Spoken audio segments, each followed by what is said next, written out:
Hola, muy buenas tardes, noches, días. Mi nombre es Gerardo Guzmán y hoy voy a estar hablando sobre un tema muy controversial, muy interesante, y ese es el origen de la vida.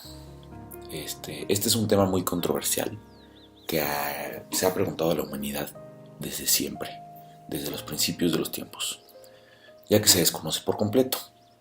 Existen muchas y varias teorías que muestran su lado de la posible verdad, pero pues todos podemos creer muchísimas cosas. Sin embargo, hay como que dos lados de esta pregunta. El lado de que la creación de la vida fue creado a través de un ser supremo, y por otro lado, se dicen las creencias de que el universo ya existía y que por alguna razón o teoría científica se originó la vida como el Big Bang. El Big Bang es un ejemplo. Pero bueno, a continuación pues estaré explicando estas dos teorías y diciendo un poquito sobre cada una en breve, y así podremos saber un poquito más y al final podremos comentar en cuál es la que ustedes piensen que es verdad. El origen de la vida fue creado a través de un ser supremo. Un filósofo griego llamado Platón seguía y proponía demostrar la existencia de Dios. Él proponía estas dos razones: el orden y el movimiento. Con estas razones, pues él trataba de explicar la idea de la creación, ¿no? Se decía que el universo fue creado por el demiurgo. Este Dios se encargaba de ponerle inteligencia al mundo, y lo hizo plantando un alma, que con esta alma también fabricó dicho universo.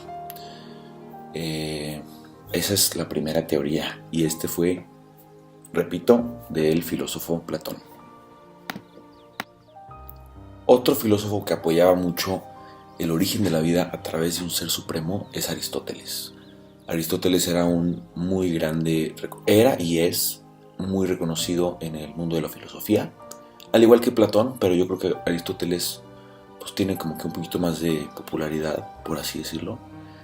Él usaba el análisis del movimiento para probar la metafísica. Esta que es, quoteo, parte de la filosofía que trata del ser, de sus principios, de sus propiedades y de sus causas primarias. Pues él probaba la existencia de Dios, y uno de los puntos importantes que remarcaba era que el comienzo del movimiento tiene que haber existido a través de un motor inmóvil, por así decirlo. Para relacionarlo un poco, es como cuando tú piensas algo y esto llega a ser una acción. Si yo hago esto, tuve que haberlo pensado primero para poder hacerlo. Entonces,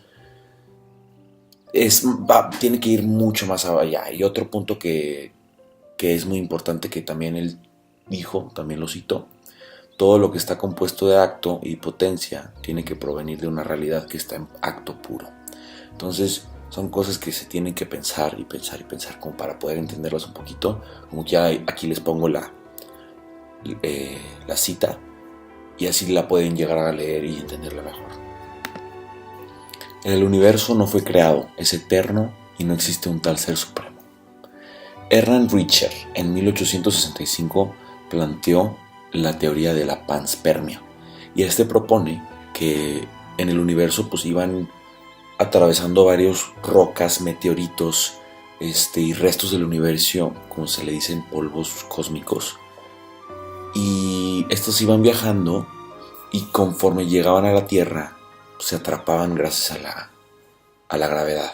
Chocaban con la Tierra y se quedaban ahí gracias a la gravedad. Y se dice que estos materiales tenían la capacidad para poder generar vida y generar por lo que es nosotros hoy, ¿no? Nuestro cuerpo y nuestro ser. Otra teoría es la generación espontánea. Esta teoría tiene muchos años, que por cierto ya se pudo comprobar que no es cierta, pero también fue una teoría. Y esta decía que con los materiales que ya existían en el mundo, con estos materiales se pudo generar la vida. Y como les decía, ya está comprobada que que no puede existir esta teoría. Y por cierto, el médico italiano Francesco Redi, él intentaba probar que la materia inerte, que por cierto inerte significa que carece de vida, no genera vida, sino que la atrae. Y ponían, por ejemplo, que el estiércol el estiércol generaba moscas, pero pues no, el estiércol atrae moscas. Y él lo que hacía era lo mismo con pedazos de carne en la intemperie. Y lo que pasaba era que pues, las moscas dejaban huevos y de ahí surgían las moscas. Pero era porque una mosca ya había estado ahí. Entonces, a mí se me hizo muy interesante esta teoría, como que está muy loca, pero pues es así como la gente pensaba y decía, no, pues de la nada. O sea, así era, ¿no?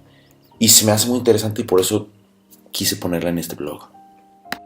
En conclusión, podemos hablar de esto por horas, por días, por semanas, por años. Y esto era lo que hacían los filósofos, se ponían a pensar, se ponían a filosofar. Al final del día es muy difícil que tengamos la respuesta pronto, pero lo importante de la vida es cuestionarse.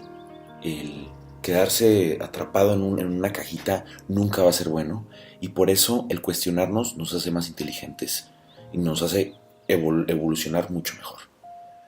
Esto fue todo, mi nombre es Gerardo Guzmán, espero que les haya gustado y pues bueno, hasta la próxima.